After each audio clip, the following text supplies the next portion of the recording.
So ayun na nga po mga kababayan, magandang magandang araw po sa inyong lahat.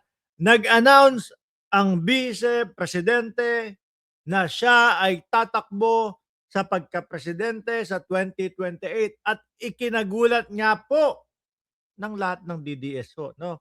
Pero tayo tayo hindi ho tayo nagulat doon mga kababayan. Kasi ang tingin natin doon ay kumbaga inaalam lang ng Vice Presidente kung ano ba ang estado niya doon sa Kongreso at kung sino yung kaya nilang sindakin doon sa Kongreso. Kasi ho mga kababayan, kumbaga siyempre meron tayong ibang mga congressman na yung tipo bang, naku tatakbo si Sara Duterte, yari tayo kapagka eto nanalo, malamang resbakan tayo. So yung dating pinapaniwalaan nila na tambak-tambak ang ebidensya versus kay BP Sara at naipapaliwanag pa nga ho nila, eh kumbaga, kakalimutan na nila yon. Siyempre takot ho mga kababayan, eh. 'Di ba? So yun ay pag-alam lang kung sino pa yung mga natitirang mga congressman na lalagda doon sa kanyang impeachment. Bakit ho mga kababayan? Kasi, um, lumiliit na po, eh, yung tyansa nila, no? Lumiliit na po yung tyansa nila na hindi na kayang gawin at hindi na po mangyayari kung ano man yung ginawa nung panahon na ang Senate President ay si Chis Escudero na idinribol po nila yung impeachment, mga bossing. 'Di ba? Dinribble nila, pinagbalik-balik nila yung impeachment mga kababayan hanggang sa nauwi nga po na i-archive at yung pong impeachment na yun mga kababayan, eh etong buwan na ito, Pebrero, yung pinaka um, huling araw. Sa madaling salita ho, pwede hong sampahan na naman po ng impeachment ang Vice Presidente at nangyari nga po nung isang linggo, eh halos 4 na po yung impeachment na naisampa sa Vice Presidente. Kaya para magkaroon sila ng dahilan kung bakit sila gustong ipa-impeach, eh tatakbo na daw ng pagka-presidente. Para yun po yung sasabihin nila sa taong bayan na kaya naman kami gustong ipa-impeach niyan kasi natatakot sila kasi number 1 kami sa darating na 2028 eleksyon, mga bossing. Yun yung idadahilan nila. At yun naman din po talaga yung mga idinahilan nila ever since or simula umpisa pa lang ho, mga kababayan. Oo, 'di ba? Yung mga Mary Grace Piatos, yung mga Kokoy Villamin, yung mga ano pa ba, bribery na sinasabi, pagbabanta sa buhay ng pangulo, asawa ng pangulo at ng pinsan ng pangulo, lahat ho 'yun wala silang nasagot. At lahat ho 'yun mga kababayan ay, um, pawang mga iniwasan nila. Kung maalala niyo nga pati nga ho, eh, 'di ba tayong lahat napanood natin yung pagbabanta ng buhay ng Vice Presidente, sa buhay ng tatlong individual at eto pong individual na 'to, eh, hindi po mga pangkaraniwang tao kagaya natin. Presidente, unang ginang at House Speaker ng ating bayan. Hindi hindi din po nila na-e-explain 'yon mga bossing, Chief Amoser. So ngayon, eh, siyempre dahil nga ang ginawa niya, eh, um, nag-announce na ngayon. Siyempre usap-usapan na. Eh, alam niyo naman mga DDS, mga nagmamadali yan sa 2028 election, eh. 'Di ho ba? Yung gobyerno, 'no, sa pangunguna ni Pangulong Bongbong Marcos wala pong inatupag kundi yung gumawa ng mga proyekto para sa mga kababayan natin. Pero itong mga DDS, mga nagmamadali po, mga bossing. Siyempre, tatanungin, sino ang Vice Presidente mo? Ngayon ho mga kababayan, lumalabas ang mga tunay na kulay nitong mga ito, 'no? Na tanging ang gagawin ho nila pagsapit ng 2028 kung makachamba man lang ho, kung makachamba lang, oh, eh, ang gagawin nila paghihiganti mga bossing.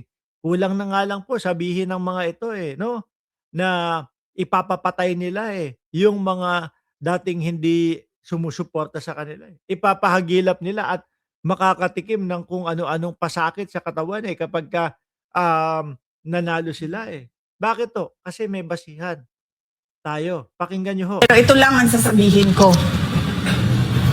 Hindi pwede na walang managot. Yung nire-recruit ko na Vice President, siya ang magpapanagot. Ah, unang tanong po, Madam Vice Presidente, paano niyo papanagutin, 'no? Kami okey lang ho kung talagang meron dapat managot, eh, managot. Paano niyo papanagutin? May ebidensya ba or dala dala na lang ng pamumulitika? Or yung tipo bang, "Oy, yan sige, o yan, naglustay ng pera ng taong bayan 'yan," 'no? Gano'n na lang, 'no? Si Bongbong Marcos nagnakaw sa pera ng taong bayan. Yung tipo bang point o turo-turo na lang ho, mga kababayan, parang karenderya, "Oh, 'yan, nagnakaw, ebidensya mo." Hindi na kailangan 'yun, Duterte legacy na ngayon. Baka gano'n na naman ang gagawin ninyo, 'di ho ba? Oh, kawawa naman. Kasi ang ine-expect namin para dun sa doon sa susunod na presidente ay yung tipo bang ang utak ay kung paano iaangat o muling iaangat ang ating bayan. Ang utak ay nandoon para hindi po maagaw ang mga teritoryo ng ating bayan. Ang utak ay para doon sa mga, kababayan natin na walang tinitirhan. Ang utak ay kung paano mareresolba yung mga problema nung mga, farmers natin o yung mga manananim natin. Ang utak ay nandoon sa mga, teacher na kulang yung kanilang mga sinusweldo. Gano'n ang na-expect namin. Pero mukhang madam, hindi pa kayo nananalo, pero ang utak ninyo nakatuon na po doon sa paghihigante sa mga hindi sumuporta sa inyo at mga nagku-question kung saan niyo dinala yung pera ng taong bayan, kagaya po ng confidential funds, 'di ho ba?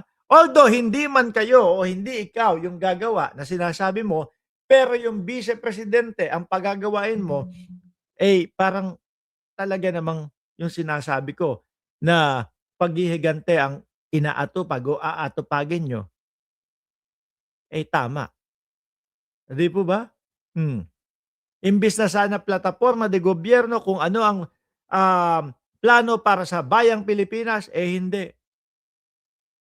Ang tanging nasa utak, eh, bahala na yung Vice Presidente ko kung sino man Poncio Pilato.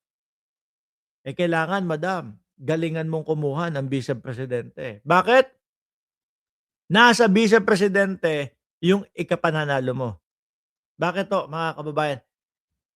Si Sara Duterte na Vice Presidente ho natin mga kababayan, sino na lang po ang boboto diyan? Iboboto po ba ng mga sumusuporta sa gobyerno 'yan? Hindi. Iboboto po ba ng mga kakamping si Sara Duterte? Hindi po. Tanging mga DDS na lang po ang, boboto sa kanila. Pero kung DDS din po o si Senator Marcoleta, si Robin Padilla, or si Amy Marcos, isa diyan sa mga senator ang magiging ano niya, tandem niya, eh, sino po ang boboto sa kanila? Eh, di DDS at DDS lang din ho, mga kababayan. Sa panahon ngayon mga bossing, 'no, napakaimportante, ulitin ko ho, napakaimportante ng mga kakamping, 'no, sa darating na eleksyon. Kaya nga po ang ginagawa nila, 'di ba, yung ibang mga vloggers nila, eh, sumusubok na, "Oh, wag na, eto na talaga yung totoong unity team, wag na tayong magkulay-kulay 'no, samahan niyo kami dito sa DDS." Kakamping pa talaga ang inaya niyo papunta diyan, bumalabs. Hmm. Kaya po, kapagka nakakakita sila nung Lenny BBM na 2028 mga kababayan, asar na asar sila. Sasabihin nila, "Kain suka, kain suka." Pero ang totoo, gusto nilang maging kakampi yung mga kakamping para madagdagan ho sila. Ulitin ko, kung Rodante Marcoleta, Robin Padilla, at, Amy Marcos lang ang makakatambal nitong Vice Presidente, DDS at DDS lang din po ang mga boboto sa kanya. Kung magtambal naman po Leni Robredo at Sara Duterte, tingin ko po, eh, yung mga kakamping miski ho yung mga followers ni Attorney Leni Robredo ay hindi iboboto ang Vice Presidente. Ano? So, sino talaga ang boboto dito? Kaya nga totoo yung sinasabi natin, eh, mahina na itong mga DDS. Sila-sila na lang ho, mga kababayan. Pero kapagka yung Leni Robredo at Bongbong Marcos ang pinagsama mo sa 2028 election, ay naku po, mga boss, wala na. Durog na agad yung mga DDS na yan. Oo, tuloy natin si Vice Presidente. sa mga gumawa ng mali sa bayan. Para ako, nakatutok ako sa trabaho ng presidente. Ang tanong, ano kaya ang alam ng Vice Presidente sa trabaho ng presidente? Eh kung itong simpleng pagiging Vice Presidente, eh parang puro lakwatsa lang po ang ginagawa. Di ho ba?